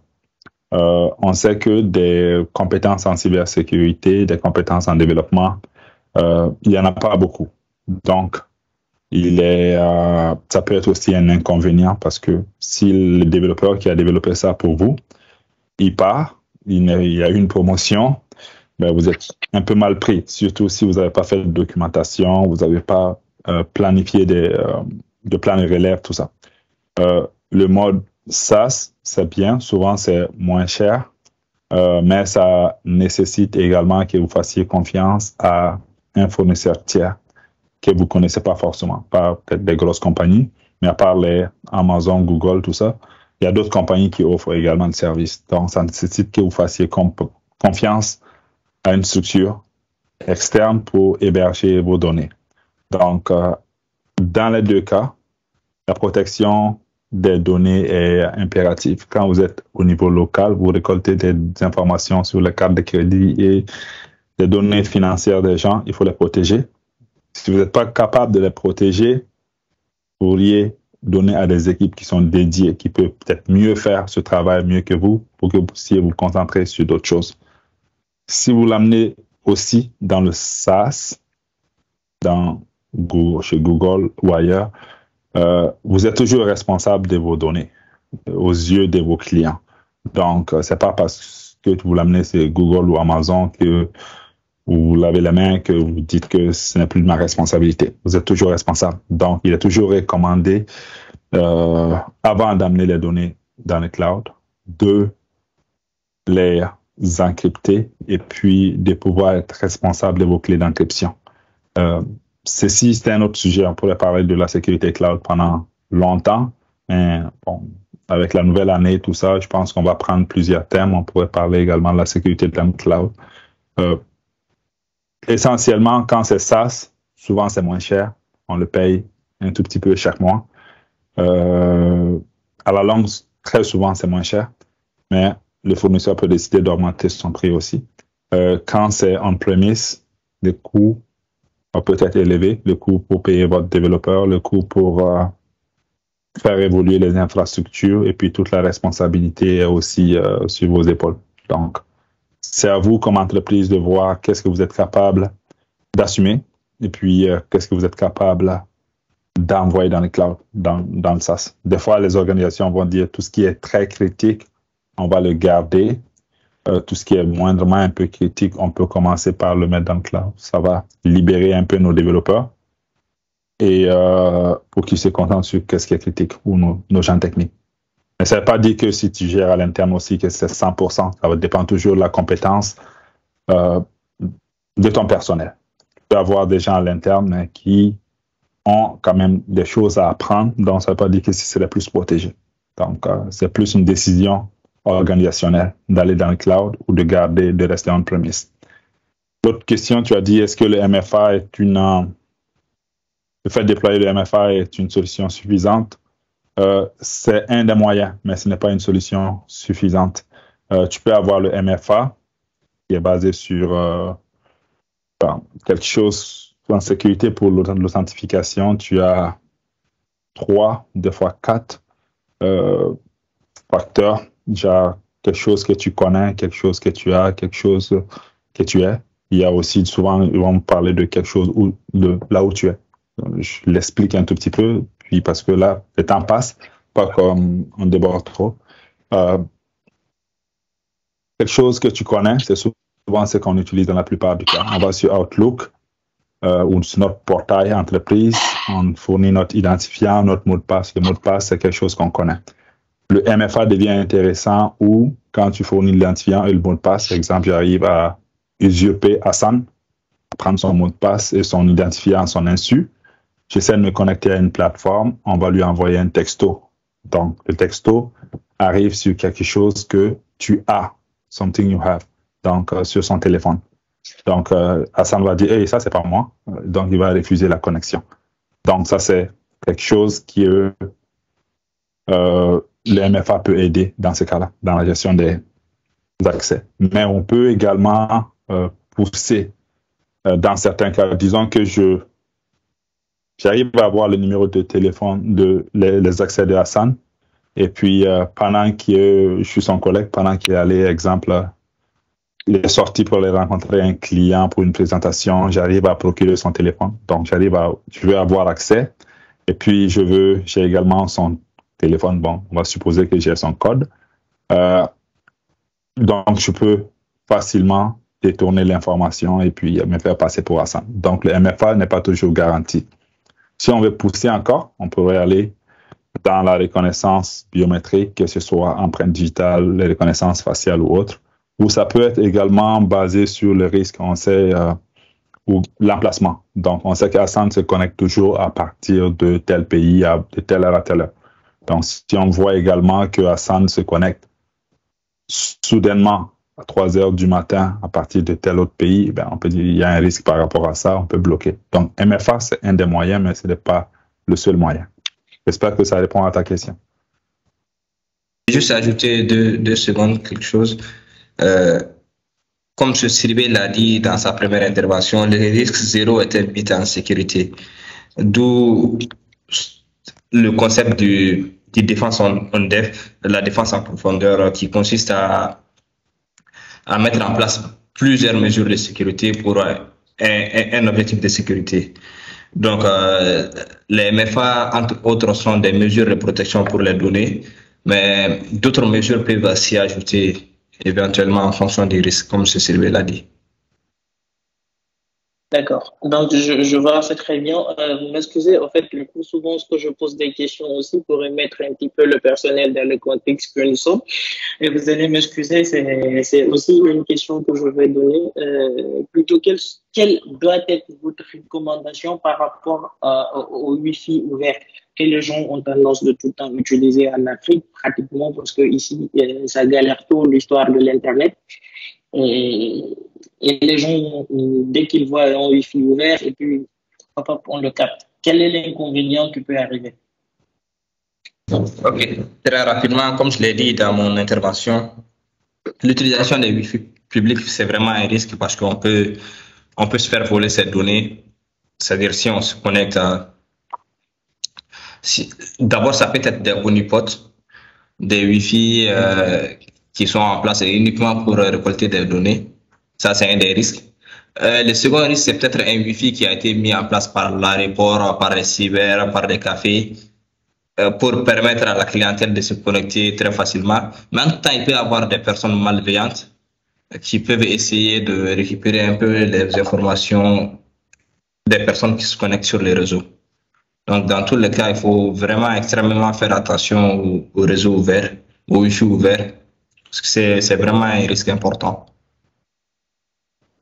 Ok. J'ajouterais également, même si c'est un réseau qui est ouvert avec pas de mot de passe en particulier, il est recommandé toujours de savoir qui s'est connecté. Donc, souvent, maintenant, dans les aéroports, vous allez voir qu'on va vous demander de vous connecter avec votre token de Facebook, LinkedIn ou d'autres. C'est pour garder une certaine traçabilité de qu'est-ce que vous avez fait. Donc, en sécurité, il est toujours important d'avoir de l'imputabilité, de savoir qui a fait quoi n'importe quand. En cas d'incident, on peut remonter à une piste. Mais par contre, si vous donnez l'accès à tout le monde, sans qu'on sache qui s'est connecté, après ça va être très difficile d'avoir l'imputabilité. D'accord. Super, c'est très intéressant. Merci beaucoup. Et en fait, j'aurais aussi à vous recommander de penser à faire une séance sur les aspects sécuritaires du mot de passe. Parce que le plus souvent, ce que j'ai tendance à comprendre qu'en Afrique, ici aussi, les gens utilisent autant plus le même mot de passe pour tous ces comptes. Donc, du coup, ce qui est en utilisant peut-être une méthode SFPS qui permet de sécuriser les applications, chaque application et son mot de passe, qui va éviter beaucoup plus de hacking de comptes du personnel. Donc, moi, je pense qu'aussi, ce sont des sujets très intéressants pour la sensibilisation des personnes qui utilisent le numérique de nos jours. Donc, c'est bon, merci beaucoup. On prend en note dans les prochains webinaires qu'on va avoir. On va en faire un chaque mois et on va mettre dans le sujet qu'on pourrait éventuellement traiter au courant de l'année prochaine. Puis, si vous avez d'autres sujets, n'hésitez pas à nous faire des suggestions. On va aller au sujet qui est le plus demandé pour préparer des webinaires là-dessus. Ok. Donc, d'accord. Monsieur Ba, c'est bon, Monsieur Ba. Merci à vous. Oui. Donc, nous allons prendre la dernière personne pour la séance des questions. Monsieur Camara Michel, vous êtes là? Merci d'activer le micro et de poser la question. Bonjour, chers tous. Bonjour. Moi, je suis au milieu de la présentation et je profite de ce moment de remercier tous les participants et les présentateurs. En effet, ma question est la suivante. Vous avez parlé d'abord de tout ce qui est sécurité informatique et vous nous avez parlé des prédispositions pour ne pas se faire hacker. Maintenant, il y a un cas de hacking qui se fait vraiment, qui est beaucoup récurrent de nos jours, c'est-à-dire le déchiffrement ici de nos données via ici du ransomware, ce que vous avez appelé le ransomware, c'est-à-dire les gens essaient de déchiffrer nos données, nous demandent ici de payer un certain montant. Quand on est la cible de ce genre d'attaque, est-ce que nous sommes obligés de payer vraiment ces montants ou bien est-ce qu'il y a des moyens d'avoir nos données qui sont déjà chiffrées? Bon. C'est vrai que là-dessus, il y a beaucoup de conseils qui sont donnés.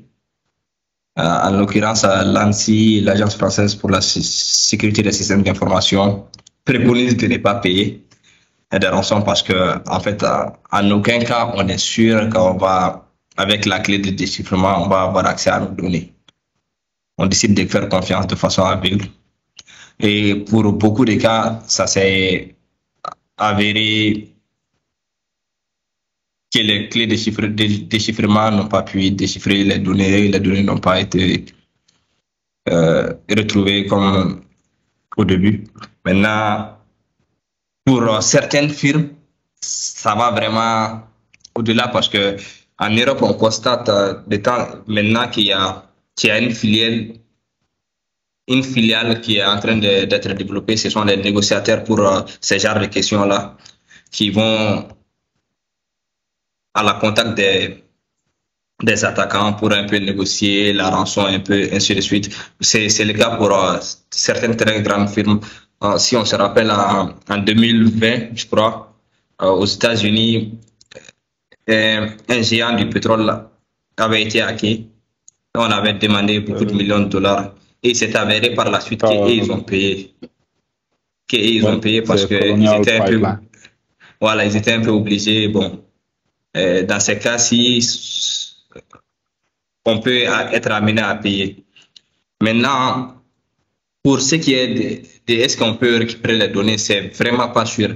Il y a des outils maintenant qui disent pouvoir aider les gens à récupérer les données, mais c'est vraiment pas sûr. Donc, d'où moi, je mets l'accent sur le fait vraiment de prendre des mesures de précaution, en l'occurrence les sauvegardes offline. Les sauvegardes offline sont les meilleurs moyens. Moi, j'ai vu ici des cas des petites structures qui se sont fait hacker, d'autres parce qu'elles avaient leur base de données exposée sur le net, et du coup, on l'a crypté. Et fort heureusement, ces structures-là avaient des données, des sauvegardes offline qui étaient faites couramment. Donc, du coup, ils ont juste à enlever et puis ils ont restauré la base de données. Donc, c'est vraiment pas sûr qu'on puisse récupérer les données. Mais en temps, si par hasard vous avez affaire à des outils qui datent un peu, je crois que sur le net, il y a de ces groupes d'attaquants qui se sont répandus et qui ont laissé une base de données de clés de déchiffrement que tu pourrais éventuellement utiliser pour voir si ça correspond à tes trucs. Mais pour la majeure partie des cas, c'est vraiment mort, quoi. Oui, ben, je dirais un peu, je vais juste envoyer ensemble. Je vais juste mettre un lien. C'est ici. Lorsque j'ai fait la présentation, j'ai parlé beaucoup de ransomware à service. Le lien que j'ai envoyé, c'est un peu un monsieur qui faisait comme ça. C'est pas quelqu'un qui était très fort en sécurité technique ni rien. Il utilisait le logiciel de quelqu'un d'autre et puis il déployait puis donnait un peu d'argent. Puis il a amassé, je pense, plus de 20 millions comme ça. Donc, la ligne de base dans beaucoup de places, c'est de ne pas payer. Et à moins que vous aurez vraiment pas le choix, parce que payer aussi, ça encourage la personne à faire la même chose, comme les enlèvements. Et alors qu'il y a des moyens qui existent de faire des copies de sauvegarde de ces données de façon régulière. Mais il n'est pas recommandé de payer. Puis dans certains cas, il peut y avoir les directives du gouvernement à ne pas payer. Exemple, aux États-Unis, le FBI interdit de ne pas payer, recommande de ne pas payer, même s'ils ne peuvent pas forcer une entreprise à ne pas payer des moyens. Donc, je pense que si vous regardez le cas de Colonial Pipeline, ce qui est arrivé aux États-Unis, eux, ils ont payé, je pense, 2,5 millions, quelque chose comme ça. Et à la fin, ils n'étaient pas obligés de payer. Et lorsqu'ils ont payé, leur donnée a été, on va dire, libérée, mais c'est pas garanti dans tous les cas que tu vas avoir tes données libérées. Donc, dans certains cas, il se peut que les entreprises, tu payes, mais il n'y a absolument rien qui va se passer.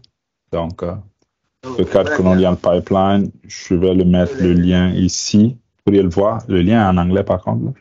Mais, vous pourrez chercher le même nom, Colonial Pipeline en français. C'est bon. Je pense que je pense qu'on a répondu à toutes les questions, hein, Anna. Oui, on a répondu à tout le monde. Donc, je pense que c'est la fin de ce webinaire. Donc, Monsieur Sidibé, si vous avez un dernier mot. Je dirais merci à toutes les personnes qui ont participé à la présentation avec nous, à la préparation. Donc, Hassan, Anna, toi-même, Bissidi, Abraman également, qui est en train de nous assister, qu'on n'est pas en train de voir, mais qui fait un travail, qui fait un très bon travail. Donc, pour les participants, je vous dis merci de tous les échanges. C'est intéressant, c'est fort apprécié. Si vous avez des suggestions, on vous suggère de nous faire des suggestions sur les sujets que vous voulez qu'on parle. Si vous avez des besoins dans votre organisation, n'hésitez pas non plus à nous contacter. On peut aller voir votre organisation, faire des propositions en termes de sécurité, en termes de gestion des services informatiques et bien d'autres choses. Donc, on a une entreprise qui est là, qui ne veut pas juste facturer les gens, mais qui veut également rendre un service à d'autres entreprises. Donc, on n'opère pas seulement au Mali, on opère également au Canada, ici, avec plusieurs partenaires qu'on a, mais on a également la possibilité de servir dans la sous-région. Donc, voilà, avec le monde digital maintenant, je pense qu'il n'y a pas de frontières. Donc, que vous soyez en Guinée, au Sénégal ou ailleurs, je sais que dans les participants, il y a tous ces pays-là, on peut intervenir. Donc, merci beaucoup. Merci tout le monde. Donc, pour clôturer ces webinaires, voilà. Merci, M. Tchemogo. Merci à M. Hassan. Merci aussi à M. Bissidi. Merci à tous les participants et participantes. Merci d'être là. Merci de votre temps. Donc, si vous voulez nous contacter, les informations sont là. Et comme on l'a dit au début, vous aurez le document et la vidéo de la... Donc, n'hésitez pas. Vous avez nos contacts et tout ça. N'hésitez pas à nous contacter et on s'est dit au mois prochain pour le troisième webinaire ou le prochain webinaire. Merci beaucoup à tout un chacun et bonne année. Merci. Bye bye. Merci. Bonne journée. Au revoir. Merci. Bonne année. Bye bye. À la prochaine.